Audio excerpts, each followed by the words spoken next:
ज्योतिष पीठ के शंकराचार्य जी जगत गुरु अभिमुक्तेश्वरानंद गुरु जी हमारे साथ हैं। गुरु जी, महाकुंभ चल रहा है और इसमें विशेष महत्व है। अब की बार आपकी तरफ से लोगों को संदेश क्या देंगे?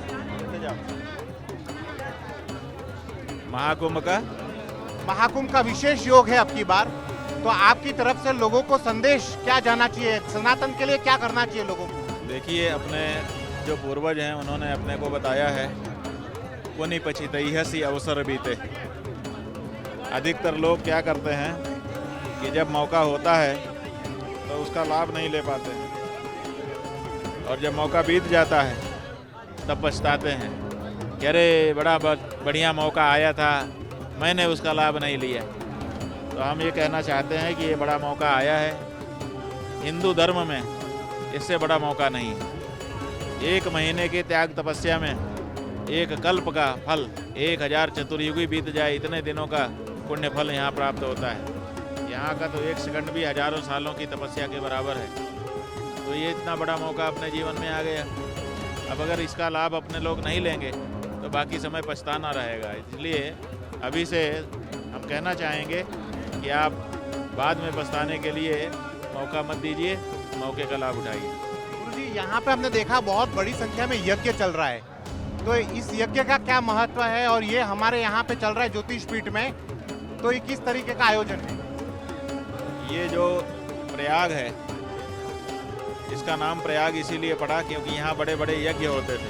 प्र माने प्रकृष्ट और याग माने यज्ञ, बड़े बड़े विशिष्ट यज्ञ यहाँ पर होते रहे हैं, इसीलिए इस जगह का नाम प्रयाग है। अब इस प्रयाग में हम लोग कुंभ पर्व में आए हैं, तो हम लोगों ने सोचा कि यहाँ जो सबसे बड़ा कार्य होता है यज्ञ का, वही करना चाहिए। उद्देश्य क्या है, किस लिए करें? तो इस समय हम सनातन धर्मियों के सामने एक बड़ा उद्देश्य है गौ रक्षा का, क्योंकि सदा से हमने चाहा कि गौ रक्षा हो, लेकिन गौ हत्या अपने देश में बंद होने का नाम नहीं ले रही है, होती ही चली जा रही है। तो इसीलिए गौ रक्षा के उद्देश्य से, गौ माता को माता के रूप में प्रतिष्ठा दिलाने के उद्देश्य से 324 कुंड का विशाल यज्ञ मंडप बना करके यहाँ पर 1100 पंडितों के माध्यम से यज्ञ हो रहा है। और एक ही उद्देश्य है कि गौ माता को राष्ट्रमाता घोषित किया जाए और गौ हत्या को बंद किया जाए। यहाँ पे हम देख रहे हैं कई सनातन धर्म संसदें हो रही हैं, तो क्या उसमें ऐसा प्रस्ताव पारित नहीं हो सकता सभी लोग मिलके कि जब तक गौ हत्या के ऊपर पूरे देश में एक कानून और हर राज्य में गौ माता को राज्य माता ना माना जाए, तब तक ये एक धर्म संसद तो सबसे ऊपर होती है, तो बाकी सब संसदों में ऐसा क्यों नहीं हो रहा है? जो भी संसदें जहाँ पर भी हो रही हैं, सब ये प्रस्ताव पारित कर रहे हैं कि गौ माता को राष्ट्रमाता घोषित किया जाए और गौ हत्या को अपराध घोषित किया जाए। सब कर रहे हैं, सबके मन में ये बात है। कोई भी हिंदू, चाहे यहाँ हो चाहे ना हो, चाहे कहीं हो, चाहे उत्तर दक्षिण पूर्व पश्चिम कहीं चले जाइए, यहाँ तक कि विदेश में भी रह रहा है, अगर उससे आप पूछेंगे कि भैया तुम हिंदू हो, तो कहेगा हाँ। आप क्या चाहते हो, गौ रक्षा हो कि गौ हत्या हो चालू रहे? वो कहेगा ना ना ना, हम गौ हत्या नहीं चाहते। एक हिंदू ऐसा निकाल के दिखा दो, नहीं निकलेगा। और अगर कोई कहे कि मैं हिंदू हूँ और बोल पाए ऐसा, तो इसका मतलब वो हिंदू ही नहीं। तो इसलिए हर हिंदू की ये कामना है, जहाँ जहाँ भी संसद करेगा, जहाँ जहाँ भी बात करेगा, वो करेगा कि गौ रक्षा होनी चाहिए। सरकार की कोई मजबूरियाँ हैं गुरुजी? ये तो हिंदू राष्ट्र की बात है, तो ये तो हो ही सकता है तुरंत। बात यह है कि सरकार जो है वो चाहती है कि हमको सबका वोट मिले। जो गाय को पूजने वाले हैं उनका भी वोट मिले, जो गाय को खाने वाले हैं उनका भी वोट मिले।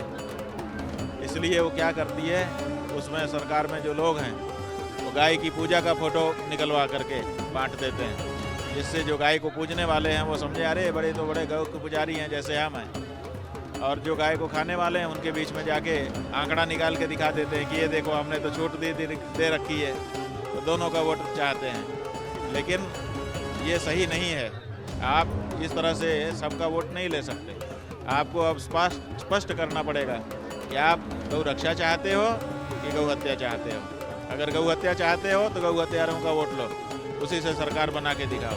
और अगर गौ रक्षा चाहते हो तभी हम तुमको वोट देंगे, क्योंकि हम गौ हत्यारे को वोट अब देना नहीं चाहते।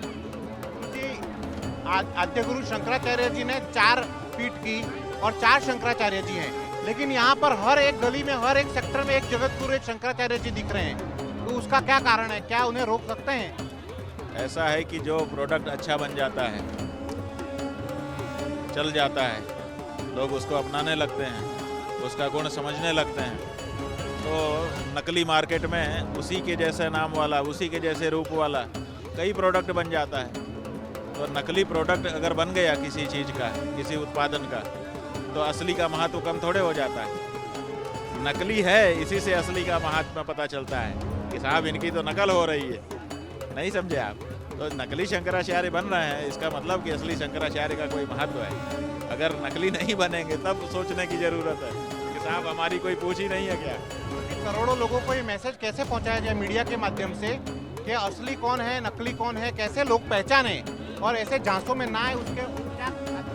बात यह है कि अपने देश में नकली माल चलता क्यों है, पहले ये सोचना पड़ेगा। नकली माल इसलिए चलता है कि कुछ लोग सस्ते के चक्कर में, कि हमको सस्ते में मिल जाएगा, कम परिश्रम में मिल जाएगा, कम संसाधन में मिल जाएगा, तो इसलिए नकली ही खरीद लेते हैं। लेकिन सस्ता रोवे बार बार, महंगा रोवे एक बार, ये भी जानकारों ने कहावत बना रखी है।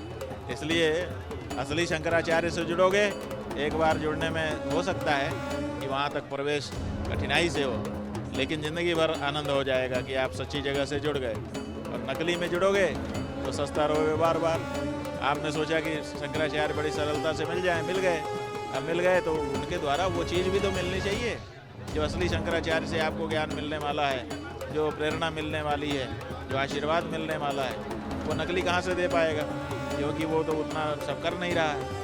तो फिर आपको लगेगा कि अरे हम तो बेकार जगह आए, फिर चलो दूसरे के पास चलते हैं। फिर दूसरे के पास जाओगे, समय लगाओगे, सामर्थ्य लगाओगे, और फिर वहाँ भी लगेगा कि अरे हम तो नकली में फंस गए। फिर तीसरे में जाओगे, फिर चौथे में जाओगे। ऐसे ही ज़िंदगी भटकते भटकते बीत जाएगी और आपको असली ज्ञान, असली ध्यान मिल नहीं पाएगा। तो इसलिए महंगा रोवे एक बार, सस्ता रोवे बार बार। ऐसा जब हम कह रहे हैं तब ये भी समझने की ज़रूरत नहीं है कि महंगा का मतलब ज़्यादा पैसा लगता है। असली शंकराचार्य पैसे की बात नहीं है, हम यहाँ महंगा का मतलब आपके प्रवेश के बारे में कह रहे हैं। शंकराचार्य पैसे से नहीं मिलते हैं। जो असली शंकराचार्य हैं उनके सामने कोई अरबों रुपया भी रख दे और कहे कि हम ये चाहते हैं, तो वो नहीं करेंगे। वो जो उचित है वही करेंगे, वो वही कहेंगे जो उचित है। यही उनकी विशेषता है, इसीलिए वो असली हैं। और जो नकली हैं वो पैसे के लिए या प्रभाव के लिए या किसी और कारण से वो मोल्ड हो जाएंगे। तो इसलिए जो ठोस है उसकी बात अलग होती है। इसलिए आप परिश्रम करिए, कोशिश करिए, और असली जो आचार्य हैं उनका सानिध्य लाभ करिए। निश्चित रूप से आपके जीवन में गुणात्मक परिवर्तन आएगा। सारी दुनिया जानती है आप सिर्फ सत्य बोलते हैं।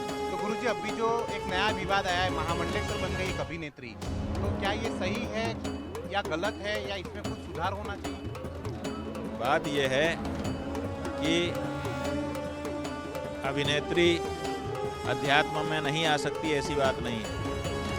अभिनय को जिसने अपना पेशा बनाया, अगर वो अध्यात्म में आना चाहती है कोई बाधा नहीं है, आ सकती है।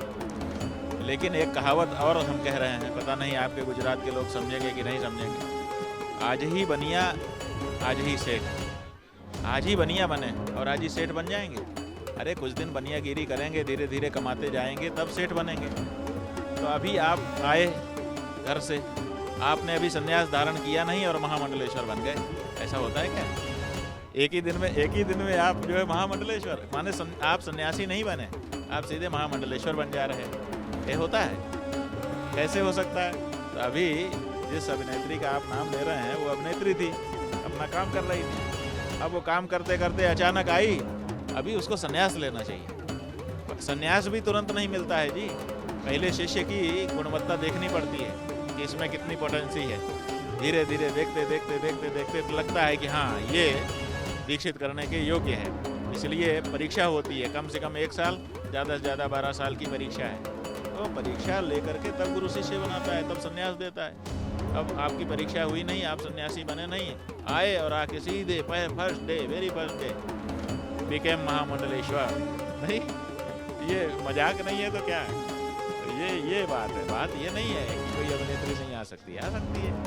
अगर उसके मन में अध्यात्म के ज्ञान की जिज्ञासा आ गई है, कोई भी आ सकता है, स्वागत है। लेकिन उसकी एक प्रक्रिया है, तो वो प्रक्रिया नहीं पालन की जा रही है, इसलिए सीधे ममता कुलकर्णी आई और महामंडलेश्वर बन गई। माने संन्यास कब हुआ उसका? जिस दिन आई वो ममता कुलकर्णी थी और दूसरे दिन महामंडलेश्वर हो गई। ममतानंद कौन क्या नाम दे दिया? हाँ, तो यही बात है ना। यमाई कौन सा शब्द है, क्या इसका अर्थ है? नहीं, नाम तो हमारे यहाँ कैसे किया जाता है उसकी भी एक पद्धति है, और आपने सीधे किसी को महामंडलेश्वर बना दिया। तो सीधे भैया देखो, असली धर्म में सीधे महामंडलेश्वर नहीं बन सकता। पहले आएगा गुरु के सानिध्य में, गुरु उसकी परीक्षा करेगा। पहले दिन भी गुरु अगर उचित समझता है तो दीक्षा दे सकता है, लेकिन संन्यास ही बनाएगा, माने विरक्त ही बनाएगा आपको, आपकी अधिकारिता के अनुसार। फिर थोड़े दिन के बाद जब आप सब समझ लें, आपको शास्त्र का ज्ञान हो जाए, व्यवहार का ज्ञान हो जाए, परंपरा का ज्ञान हो जाए, और उसमें रहते हुए आप प्रसन्नता का अनुभव करें, और फिर आपकी ऐसी परिस्थिति हो जाए कि अब प्रेरणा देने का भी काम आप कर सकेंगे। अब स्वयं के लिए नहीं, अब दूसरों को बताने लायक भी आप हो गए, अब ना ये महामंडलेश्वर वगैरह बनाया जाता है। तो ये जो तत्काल इंस्टेंट एनर्जी है हाँ, यही बात। तो ये इंस्टेंट एनर्जी जो है ना, जो कौन सा पेय होता है उसको पी के तुरंत आती है, लेकिन तुरंत खाली थोड़ी देर में ख़त्म भी हो जाती है। इसलिए इस तरह का जो वैराग्य है ना, मरकट वैराग्य, आया गया, इससे नहीं होता है। इसलिए इसमें स्थिरता आनी चाहिए। अध्यात्म का क्षेत्र बड़ी स्थिरता का क्षेत्र है। गुरु जी ने कई महत्वपूर्ण बातें करी, और सबसे पहले जो प्रण तीर्थराज प्रयागराज से लेना है वो गो हत्या बंद करने का लेना है। गो माता का संरक्षण और संवर्धन होना चाहिए, ये हर हिंदू को ठान लेनी चाहिए। कैमरामैन विनोद शर्मा के साथ विवेक कुमार भट्ट। इस तरह की और वीडियो देखने के लिए हमारे YouTube चैनल को सब्सक्राइब करें और बेल आइकन को दबाना ना भूलें। यदि आप हमारा वीडियो Facebook पर देख रहे हैं तो पेज को लाइक और फॉलो जरूर करें। हमारे अन्य सोशल मीडिया पेजेस से भी जुड़ें।